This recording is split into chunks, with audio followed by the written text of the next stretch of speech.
Взрыв прогремел с такой силой, что на несколько секунд весь мир словно перестал существовать, оглушительный грохот разнесся по минному полю, огонь взметнулся вверх. Земля содрогнулась под ногами. Нихан закричала, крик вырвался из самой глубины ее души. Еще мгновение назад она смотрела в глаза Кемалю, еще мгновение назад слышала его голос, а теперь все вокруг заволокло дымом.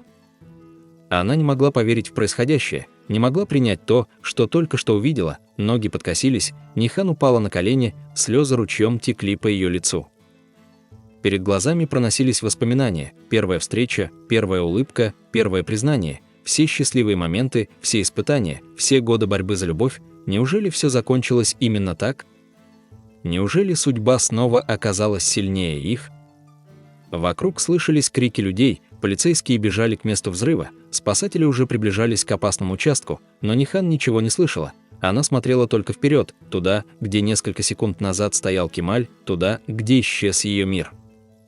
Внезапно один из спасателей остановился, потом второй, третий что-то громко крикнул своим коллегам. Началось движение, несколько человек побежали вперед.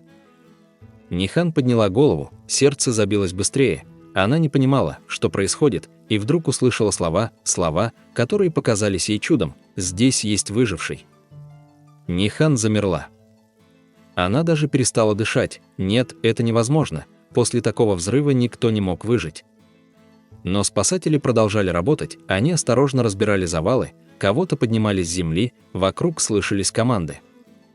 Потом Нихан увидела руку, знакомую руку, сердце словно остановилось.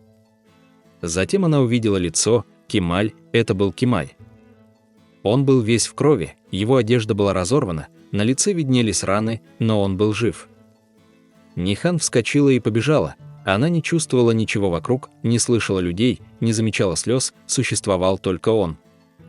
Подбежав к носилкам, она схватила его за руку, Кемаль медленно открыл глаза, несколько секунд ему потребовалось, чтобы понять, кто перед ним, потом он увидел Нихан и улыбнулся, слабо, едва заметно, но улыбнулся.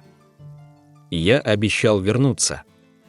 Нихан заплакала, ее плечи дрожали, она осторожно коснулась его лица, словно боялась, что это сон. «Больше никогда, слышишь?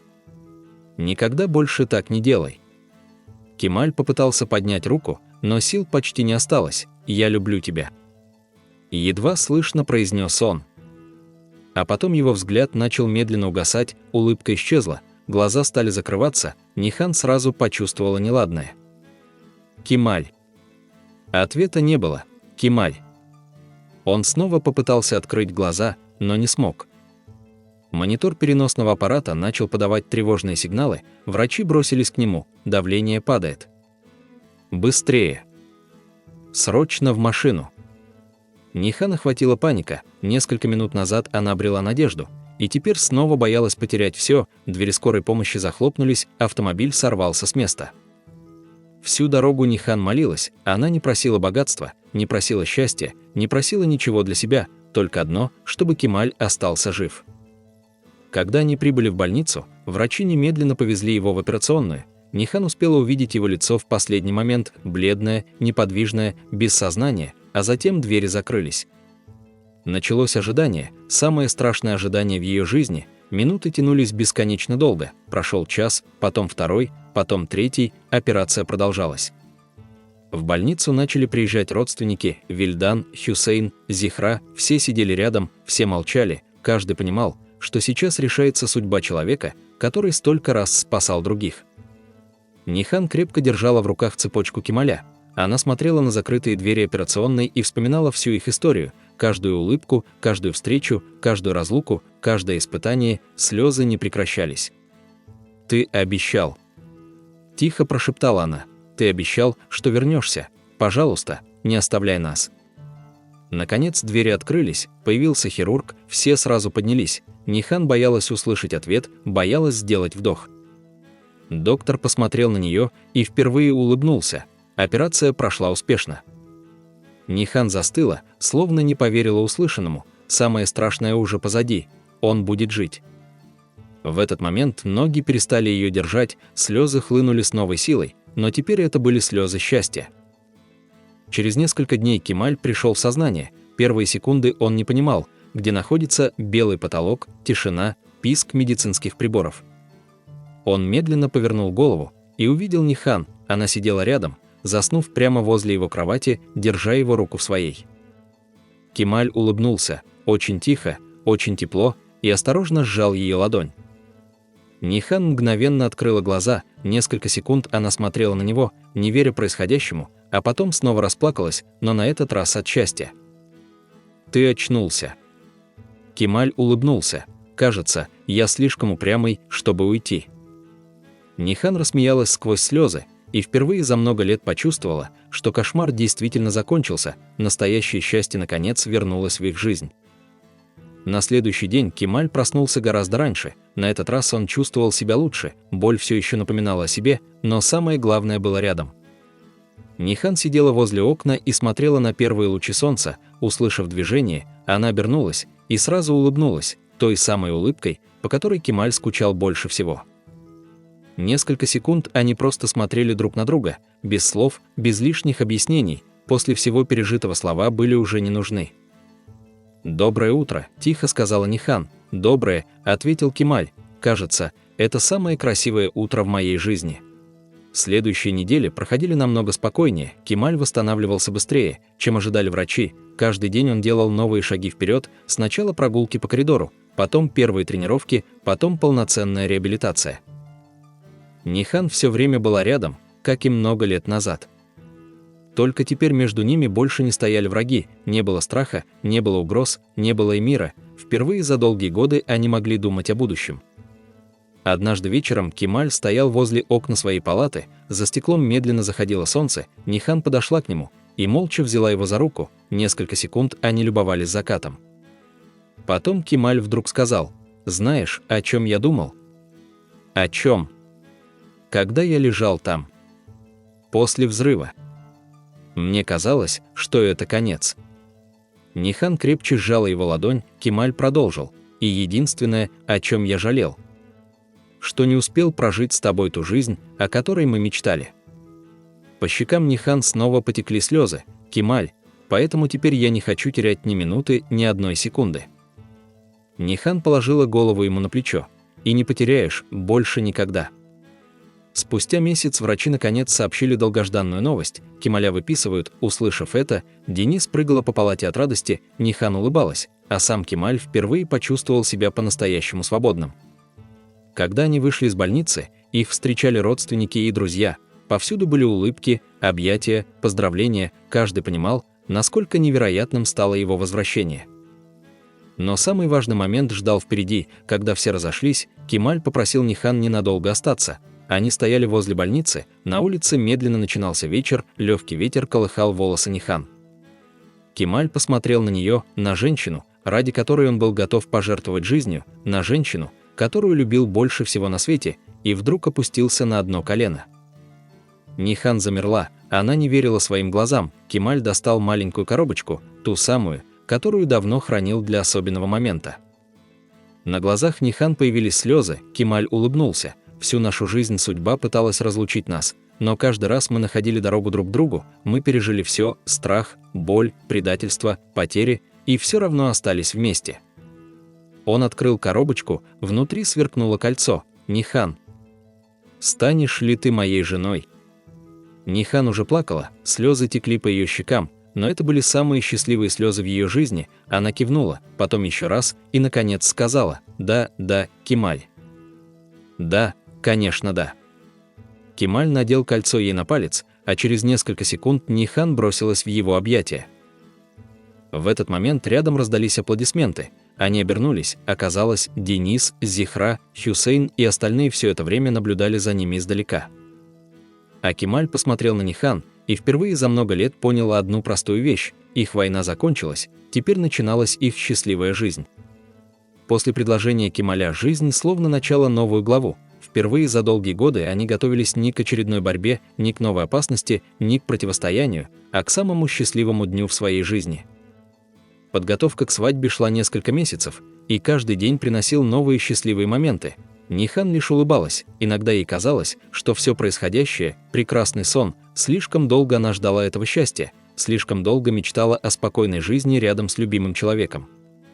Но теперь Кемаль действительно был рядом, каждое утро, каждый вечер, каждый новый день, и больше никто не мог это изменить.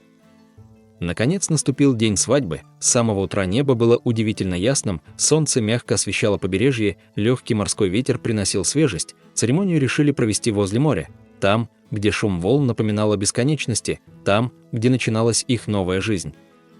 Гости постепенно собирались на берегу, повсюду были цветы, улыбки, смех, счастливые лица. Но когда появилась Нихан, время словно остановилось, на ней было белоснежное платье, простое, элегантное и невероятно красивое. Кемаль смотрел на нее и не мог отвести взгляд, он видел перед собой не просто прекрасную женщину, он видел любовь всей своей жизни, женщину, ради которой был готов пожертвовать всем, женщину, которая никогда не переставала бороться за их счастье. Нихан медленно подошла к нему, их взгляды встретились, в этот момент исчезли все остальные люди, остались только они, как тогда, много лет назад, когда все только начиналось. Во время церемонии многие гости не смогли сдержать слез, слишком многое осталось позади, слишком долгим оказался путь к этому счастью. Когда настал момент клятв, Кемаль посмотрел Нихан прямо в глаза: «Я любил тебя вчера, люблю сегодня и буду любить до последнего дня своей жизни». Нихан едва сдерживала слезы. «А я буду выбирать тебя снова и снова, каждый день, каждую минуту, при любых обстоятельствах». После этих слов они обменялись кольцами, а спустя несколько секунд Кемаль осторожно поцеловал Нихан.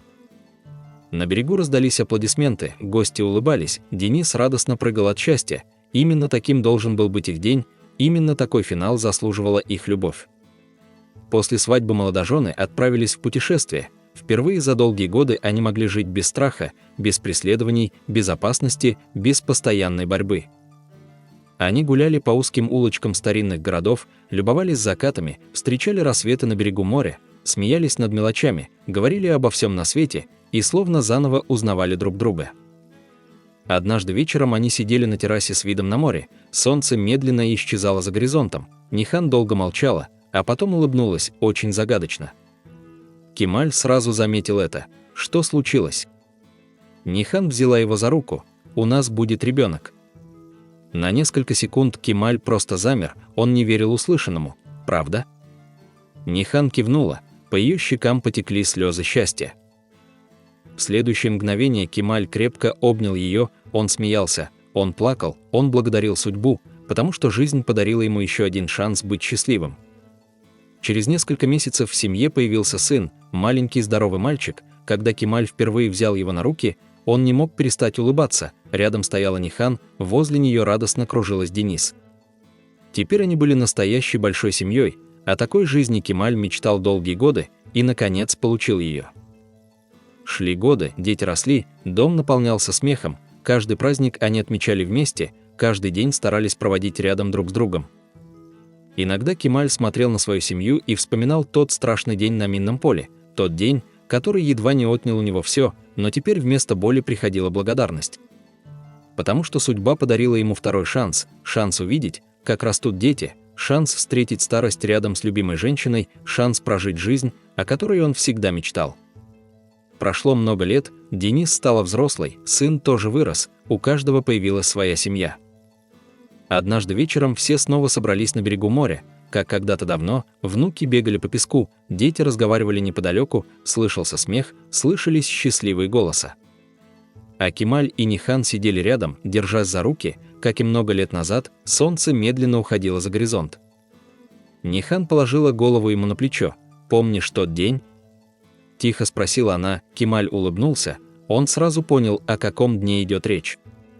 «Конечно помню, такое невозможно забыть», Нихан посмотрела на море.